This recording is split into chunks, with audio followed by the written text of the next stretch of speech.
warahmatullahi wabarakatuh.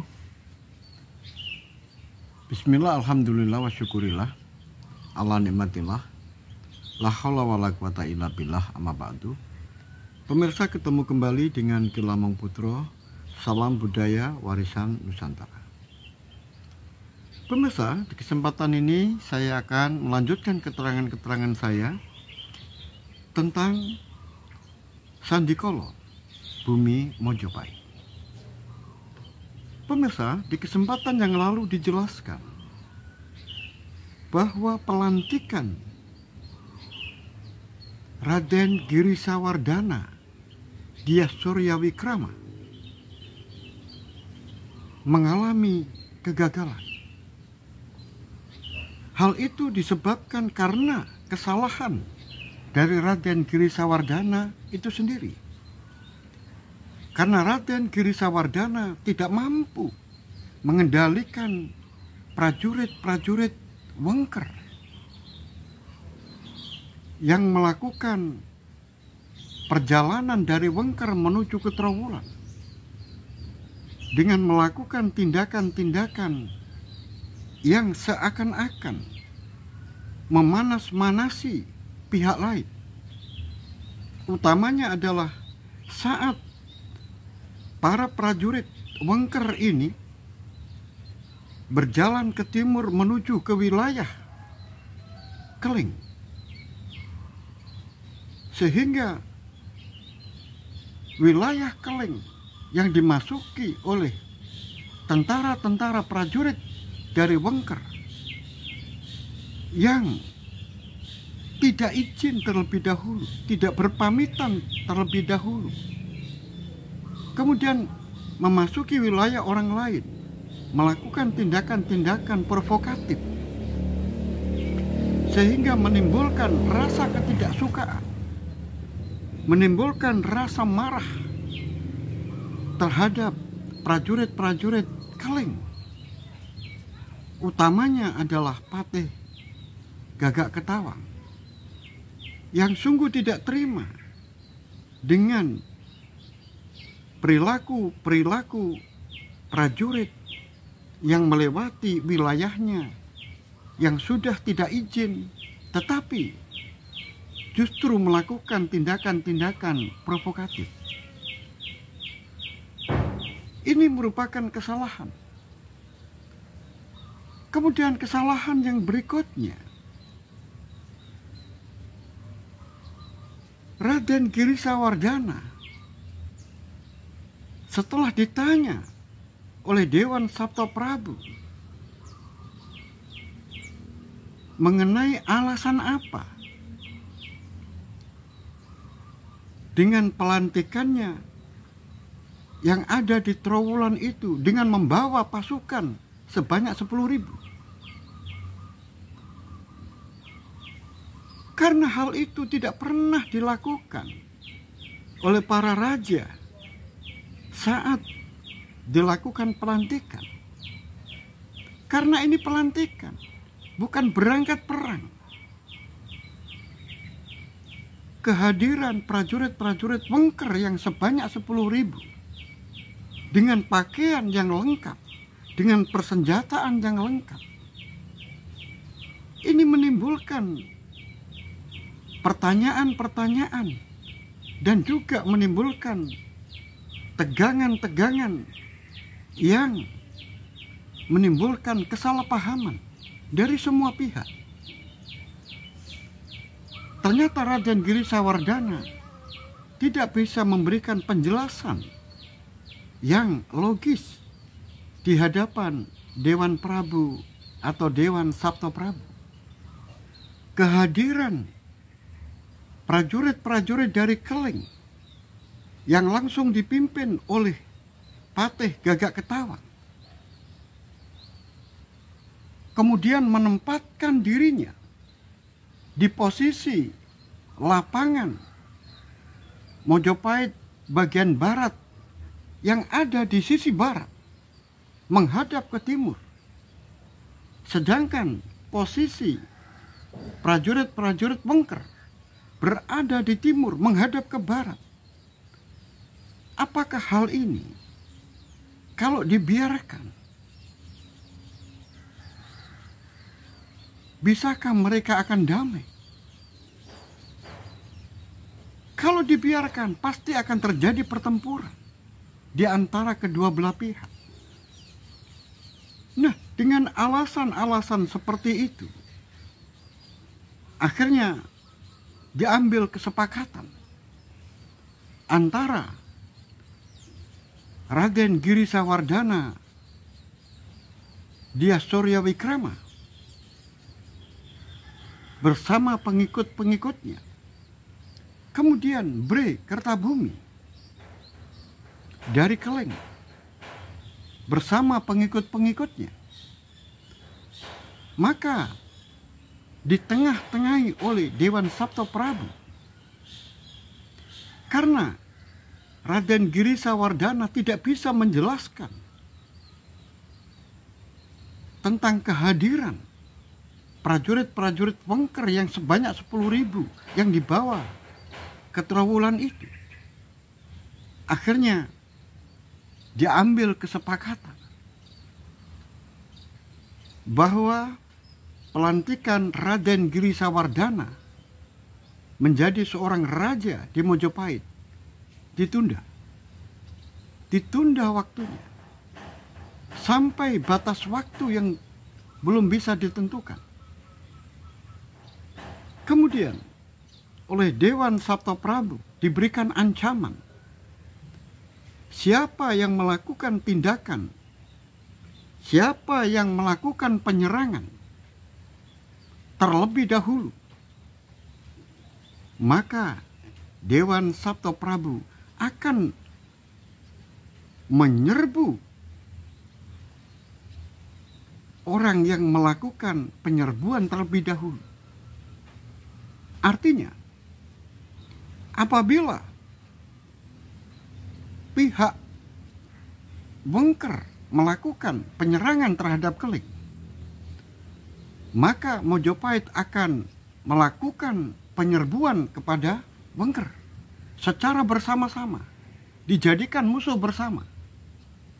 Sebaliknya, apabila Keleng melakukan penyerbuan terlebih dahulu kepada Wengker, maka Mojopahit akan melakukan penyerbuan sebagai musuh bersama menyerbu ke Keleng. Itu adalah kesepakatannya. Oleh sebab itu, setelah diumumkan bahwa pengangkatan pelantikan Raden Girisawardhana ini ditunda dalam batas waktu yang tidak ditentukan, maka mereka dipersilakan untuk kembali ke tempat masing-masing. Oleh sebab itu, ketika mereka kembali, pasukan Keleng kembali ke Keleng dengan damai. Demikian juga pasukan Wengker kembali ke Wengker dengan damai, karena mereka khawatir siapa yang melakukan penyerbuan, melakukan penyerangan di belah yang mana, maka Mojopahit tidak segan-segan akan menggempur yang melakukan penyerbuan yang pertama. Pemirsa dimanapun Anda berada, inilah saat-saat kritis kerajaan Mojopahit. Karena kerajaan Mojopahit sekarang mengalami vacuum of power, mengalami kekosongan kekuasaan. Nah, kemudian siapa yang memerintah Mojopahit? Yang memerintah Mojopahit ditetapkan, yaitu dipegang oleh Dewan Poncori, yaitu yang beranggotakan 5 menteri, ditambah dengan para pemimpin agama, yaitu pemimpin agama Hindu dan pemimpin agama Buddha. Dan berikutnya adalah para adiaksa utama, yaitu adiaksa senior. Nah, 3 kelompok inilah yang memimpin dan memerintah Mojopahit. Tetapi Mojopahit tetap saja mengalami vacuum of power kepemimpinan. Pemirsa dimanapun Anda berada, ini berjalan mulai tahun 1453.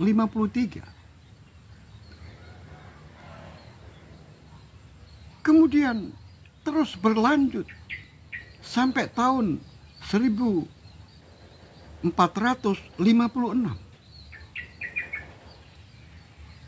Nah, pada era kekosongan kekuasaan ini, maka daerah-daerah pesisir utara Pulau Jawa dan Madura mengalami perkembangan yang begitu pesat terhadap perkembangan agama Islam.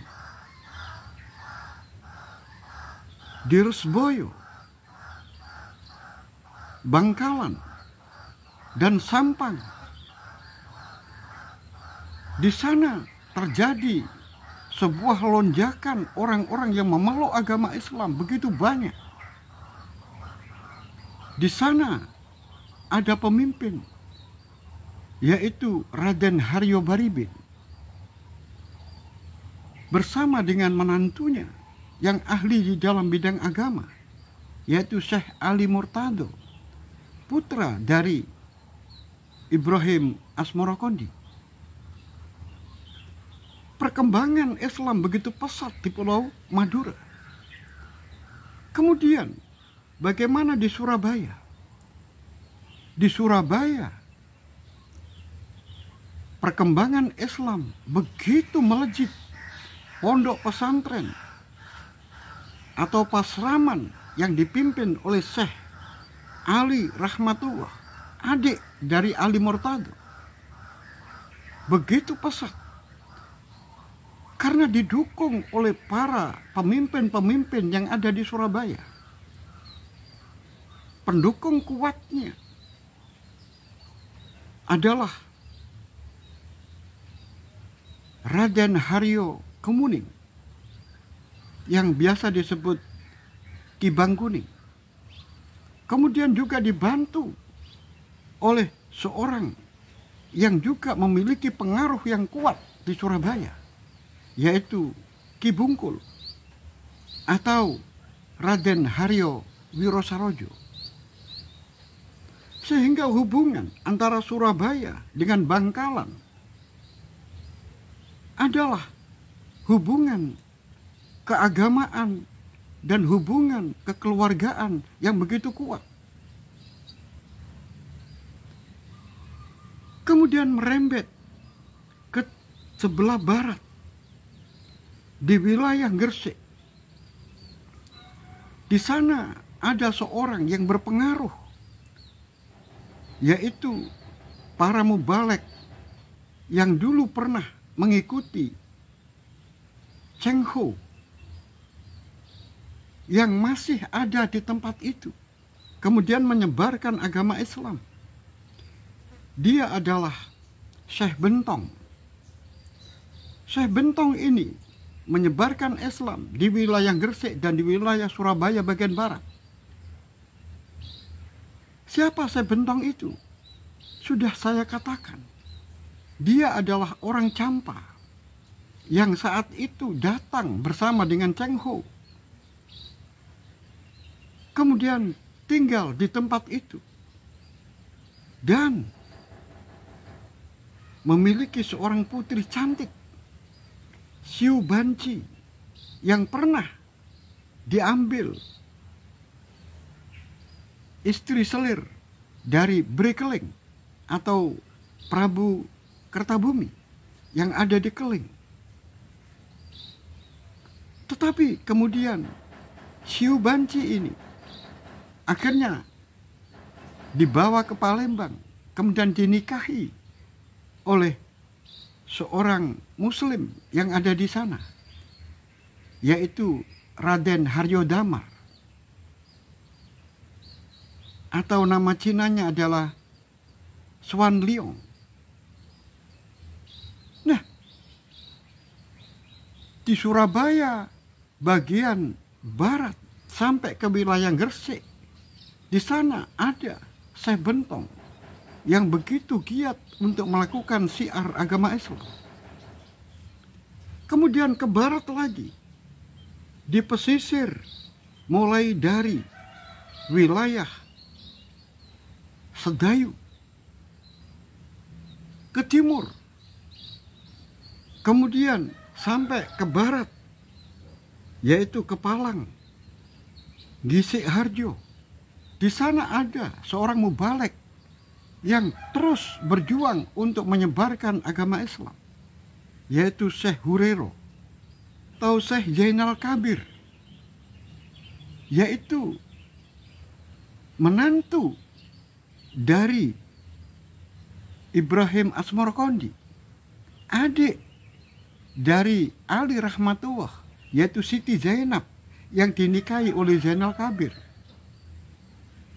Berarti juga adik dari Ali Murtado yang ada di Resboyo, Madura, menyebarkan agama Islam. Kemudian didukung oleh para penguasa-penguasa Tuban yang juga masih kerabat dan juga masuk agama Islam. Saat itu yang menjadi adipati semenjak tahun 1453, yaitu Adipati Wilotekto. Kemudian Adipati Wilotekto ini dibantu oleh saudaranya, yaitu Pangeran Wirobrojo, yang juga ikut membantu di dalam melaksanakan kelancaran para mubalek yang ada di Tuban. Dan juga didukung oleh seorang laksamana dari Tuban yang namanya adalah Gan Siceng. Siapa Gan Siceng itu? Gan Siceng adalah putranya Adipati Tuban yang dahulu, yaitu Adipati Haryotejo. Adipati Haryotejo adalah orang keturunan Cina, orang Campa, yang menikah dengan Raden Ayu Tejo, kemudian memiliki anak yang namanya Gan Siceng. Nah, setelah orang tuanya wafat, Adipati Haryotejo wafat, kemudian kekuasaan Tuban diserahkan kepada adiknya, yaitu Pangeran Santibrojo atau Temenggung Wilotekto. Karena Temenggung Wilotekto atau Pangeran Santibrojo ini menikah dengan seseorang, yaitu Raden Ayu Retno Dumilah. Raden Ayu Retno Dumilah adalah adik dari Raden Ayu Tejo. Raden Ayu Tejo dan Raden Ayu Retno Dumilah adalah putri dari adipati yang terdahulu, yaitu Adipati Haryo Adikoro. Nah, karena adipati ini tidak memiliki anak laki-laki, kemudian mempunyai menantu Gan Encu atau Syekh Abdurrahman, maka setelah Raden Haryo Adikoro ini wafat, kemudian menurunkan jabatan adipati kepada menantunya, yaitu Syekh Abdurrahman, atau nama Cinanya adalah Gan Engcu. Nah, Gan Engcu yang menikah dengan Raden Ayu Tejo, setelah Gan Engcu ini diangkat menjadi adipati di Tuban, maka gelarnya adalah mengambil nama dari istrinya, sehingga nama istrinya dipakai oleh Gan Engcu sebagai nama gelar adipatinya, sehingga namanya adalah Raden Haryo Tejo. Nah, pernikahannya ini memiliki seorang putra yang namanya adalah Gan Siceng. Dan sekarang Gan Siceng sudah menjadi seorang laksamana. Dia ahli dalam bidang kelautan. Memang menuruni leluhurnya, Karena Syekh Abdurrahman atau Gan Encung ini adalah seorang yang ahli di dalam bidang pembuatan kapal dan ahli di dalam mengemudikan kapal. Karena Gan Engcu adalah anak buah dari Laksamana Cheng Ho. Sehingga Tuban, penyebaran agama Islam yang ada di Tuban dan di Lasem menjadi begitu semarak. Kemudian meluaskannya sampai ke Simongan, yaitu Semarang. Karena di Semarang juga ada keturunan orang-orang Campa, yaitu keturunan Kiai Kemudi. Kiai Kemudi yang dulu juga anak buah dari Laksamana Cheng Ho menetap tinggal di sana. Bahkan pada waktu itu adiknya Gan Engcu yang namanya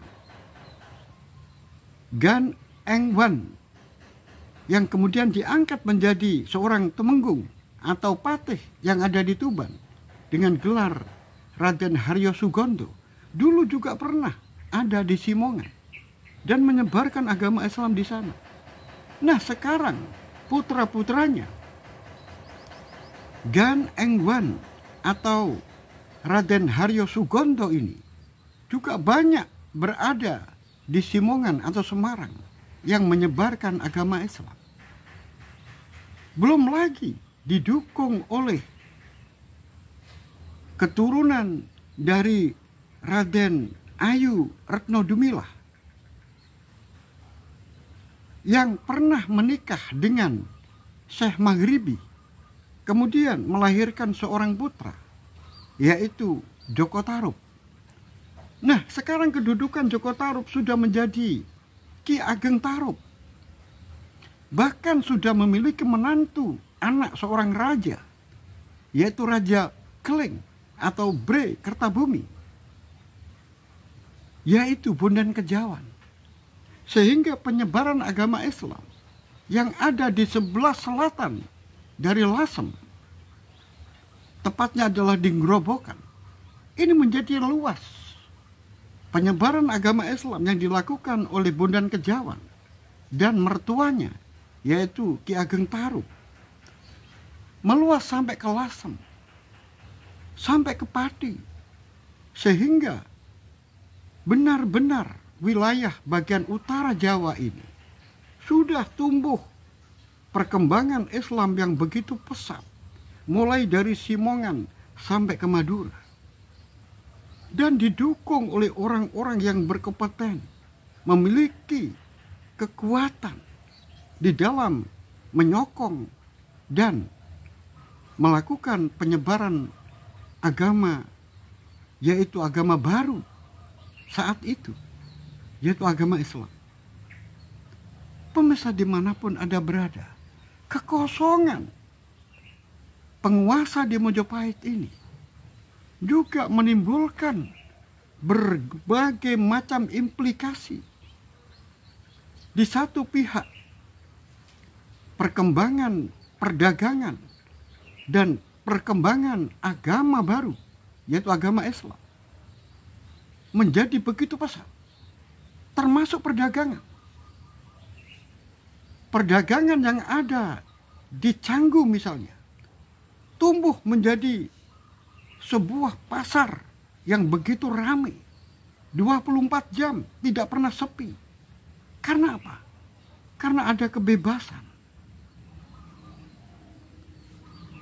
Orang-orang yang dahulu mengganggu orang-orang asing atau orang-orang atas angin sudah tidak berani mengganggu lagi.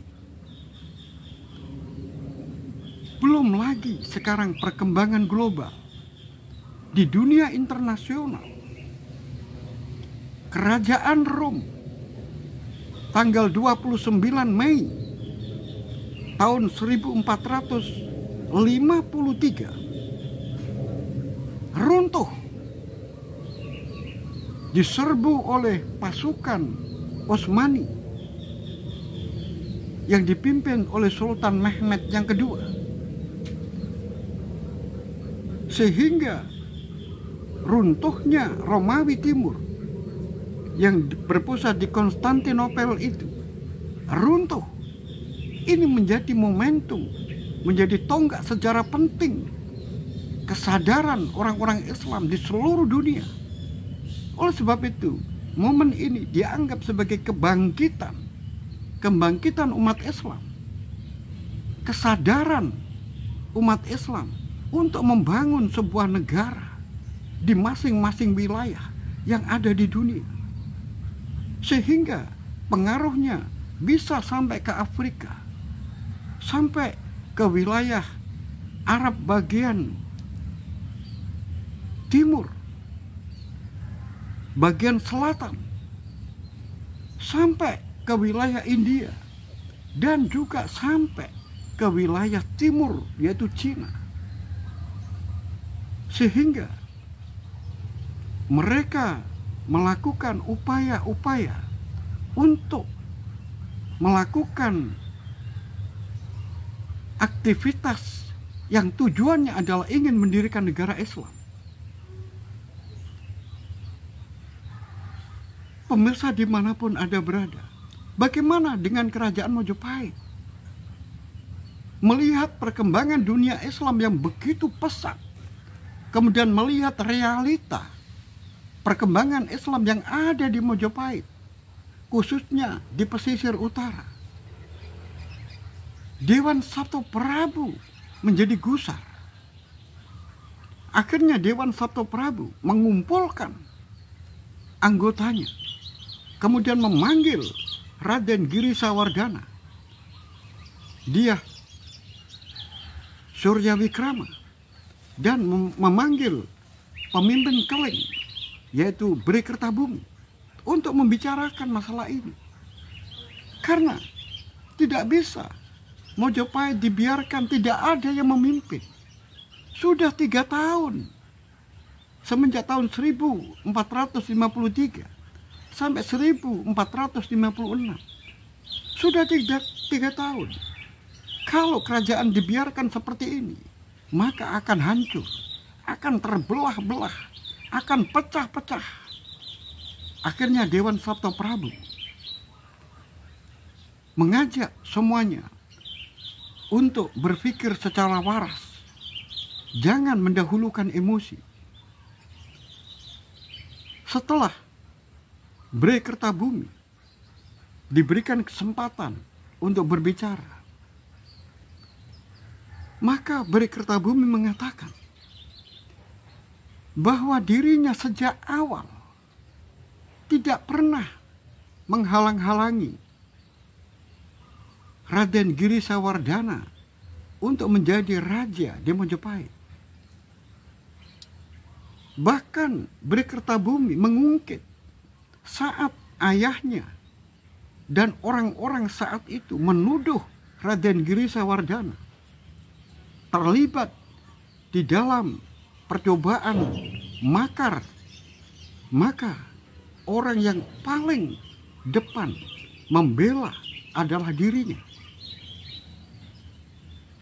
Tidak rela kalau Raden Giri Sawardana dituduh terlibat di dalam percobaan pemberontakan. Tetapi saat akan dilakukan pelantikan, mengapa seakan-akan memusuhi dirinya? Mengapa seakan-akan Bri Kertabumi itu diposisikan sebagai musuhnya Raden Giri Sawardana, dengan mengirimkan pasukan yang begitu besar ke Majapahit, ke Trowulan, melewati daerah-daerah, kemudian melakukan tindakan-tindakan yang kurang terpuji. Akhirnya Bri Kertabumi sepakat mengangkat Raden Giri Sawardana, dipersilakan Sabto Prabu untuk melantik kakak sepupunya ini menjadi Raja Majapahit dengan 2 catatan. Catatan yang pertama adalah selama Raden Giri Sawardana setelah dilantik menjadi raja, kemudian melakukan dharma keprabon dengan baik, melakukan tugas-tugas raja dengan baik, bertindak adil, bertindak bijaksana, dan mengasihi rakyat Mojopahit, maka dirinya akan mendukung dan akan membantu sepenuhnya. Ini yang pertama. Kemudian yang kedua, selama Raden Girisawardhana di dalam memerintah tidak melakukan tindakan-tindakan kesewenang-wenangan terhadap orang-orang atas angin, yaitu orang-orang Cina, orang-orang Benggala, orang-orang India, dan orang-orang Arab, maka dia akan mendukung sepenuhnya. Tetapi apabila sudah melenceng dari apa yang disebut dengan tugas-tugas seorang kesatria dan melakukan tindakan-tindakan yang seakan-akan tidak memberikan ruang kepada orang-orang asing untuk hidup di kerajaan Mojopahit, maka saya akan melawan dengan kekuatan saya. Itu adalah ucapan dukungan sekaligus ancaman yang dilakukan oleh Bhre Kertabumi. Akhirnya hal itu disepakati oleh Raden Girisawardhana Dyah Suryawikrama dan juga disepakati oleh Dewan Sato Prabu. Maka dilantiklah Raden Girisawardhana menjadi seorang raja di Mojopahit. Pemirsa dimanapun Anda berada, ternyata apa yang dilakukan oleh Raden Girisawardhana di dalam memerintah rupa-rupanya tidak mau mengambil risiko, sehingga pemerintahannya hanya berjalan wajar-wajar saja. Tidak ada hal-hal yang menonjol. Mulai tahun 1456 sampai tahun 1466.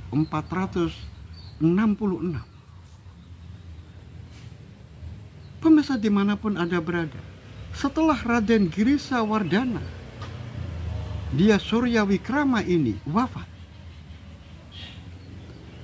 maka kekuasaannya diturunkan kepada putranya Dyah Suroprabowo. Rupa-rupanya pengangkatan ini juga menimbulkan masalah. Dewan Sato Prabu menjadi terpecah, terbelah menjadi dua. Setelah Raden Girisawardhana mangkat, mestinya yang harus menggantikan adalah adiknya, yaitu Raden Rajasawardhana Dyah Kumara. Berhubung adiknya Raden Girisawardhana sudah meninggal, maka seharusnya yang menjadi raja ini dikembalikan kepada putra-putranya Prabu Amertawijoyo. Tidak langsung diturunkan kepada anaknya Raden Girisawardhana, karena ini levelnya adalah level cucu. Karena setelah Suhita ini meninggal, kemudian diganti oleh adiknya, yaitu Prabu Kertawijoyo. Prabu Kertawijoyo meninggal, digantikan adiknya, yaitu Prabu Amertawijoyo. Setelah Prabu Amertawijoyo ini meninggal, maka dikembalikan kepada anaknya Prabu Kertawijoyo yang pertama, yaitu Bhre Paguhan yang ketiga. Berhubung Bhre Paguhan yang ketiga ini sudah meninggal, maka diturunkan kepada adiknya, yaitu Raden Girisawardhana. Raden Girisawardhana sekarang meninggal, maka harus diberikan kepada adiknya, yaitu Rajasa Wardana. Tetapi berhubung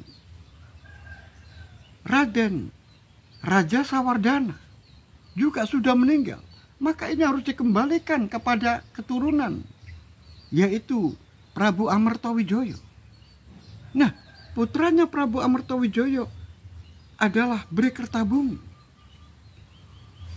Karena putranya Prabu Amartawijoyo ini sebanyak 10.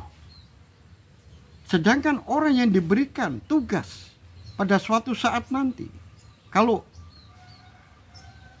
ada kesempatan untuk ditunjuk menjadi seorang raja, maka yang ditunjuk menjadi raja itu adalah Bhre Kertabumi, yaitu Bhre Keling.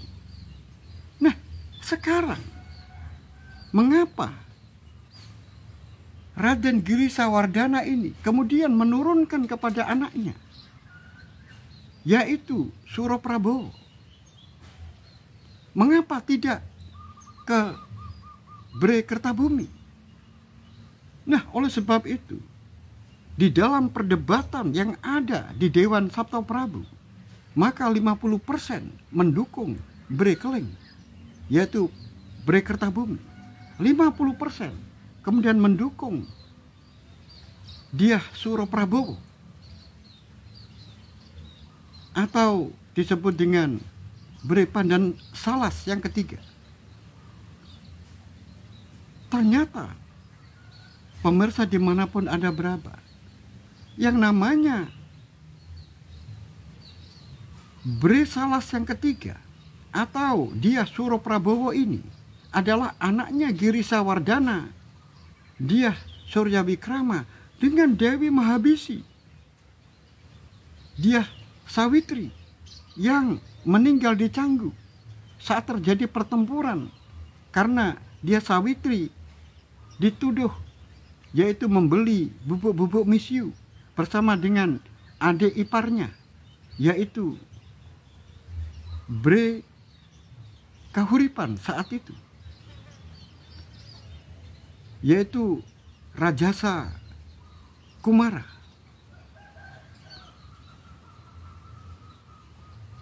Dengan demikian, akhirnya di dalam penetapan ini, dukungan pemerintahan yang dilakukan oleh Dewan Saptaprabu terhadap yaitu Raden Suraprabowo atau Pandan Alas ini menjadi tidak ada. Apalagi diketahui Pandan Alas atau Pandan Salas atau Suraprabowo ini adalah anak dari Dewi Mahabisi Dyah Sawitri yang dulu pernah dinyatakan bersalah melakukan percobaan mau makar terhadap Majapahit. Dengan tidak adanya dukungan dari para pembesar yang ada di Majapahit, akhirnya Dyah Suraprabowo ini kembali ke Wengker. Dan akhirnya Dewan Saptaprabu menetapkan Bhre Keling atau Bhre Kertabumi untuk meneruskan kekuasaannya. Sehingga saat itu terbelah menjadi dua, sama-sama merasa menjadi raja. Suraprabowo merasa menjadi raja pada tahun 1468.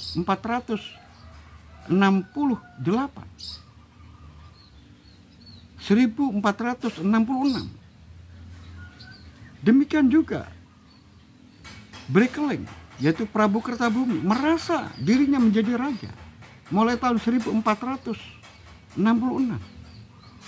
Sehingga pada tahun 1468, 2 tahun, yaitu Pandan Salas yang ketiga atau Dyah Suraprabowo ini sudah tidak betah lagi, dan akhirnya diteruskan oleh Bhre Keling atau Prabu Kertawijaya menjadi Raja Majapahit dan diangkat oleh Dewan Saptaprabu, sehingga pemerintahannya dihitung mulai tahun 1466 sampai tahun 1468. Pemirsa dimanapun Anda berada, bagaimanakah kelanjutan cerita ini? Oleh sebab itu ikuti terus cerita ini. Apakah Mojopahit akan segera hancur? Atau sebaliknya, Mojopahit akan segera bangkit dari keterpurukan ini? Oleh sebab itu ikuti terus cerita ini sampai selesai. Akhirul kalam, billahi taufiq wal hidayah, waridha wal inayah. Assalamualaikum warahmatullahi wabarakatuh. Salam budaya warisan Nusantara.